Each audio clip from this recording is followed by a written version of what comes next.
मातृभूमि न्यूज, मातृभूमि की आवाज, मातृभूमि के लिए। સુરતમાં કેન્દ્રીય જળશક્તિ મંત્રી સી.આર. પાટીલની ઉપસ્થિતિમાં અઠવા પાર્ટી પ્લોટ ખાતે સુરત મનપા આયોજિત 2959 મકાનોનો લોકાર્પણ અને ફાળવણી ડ્રો યોજાયો હતો। આ પ્રસંગે ખાલી રહેલા મકાનોના પણ લોકાર્પણની શરૂઆત થઈ હતી। જો કે આ દરમિયાન સી.આર. પાટીલે ઇન્દિરા આવાસ યોજનાના મકાનોને લઈને કોંગ્રેસ પર પ્રહાર કર્યા હતા। સી.આર. પાટીલે પોતાના સંબોધનમાં જણાવ્યું કે જે મકાન આપણને ઘણીવાર 5 થી 6 લાખમાં ઉપલબ્ધ થઈ જાય છે તે મકાનની બજાર કિંમત 30 થી 35 લાખથી પણ વધારે હોય છે।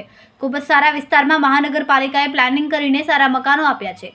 પીએમ મોદીના આવ્યા પછી લોકોની આ ઈચ્છા મારું પોતાનું મકાન હોવું જોઈએ તે પૂર્ણ કરવા માટે વડાપ્રધાન નરેન્દ્ર મોદીએ કમર કસીને તેના કારણે આપણને મકાન મળતા થયા છે।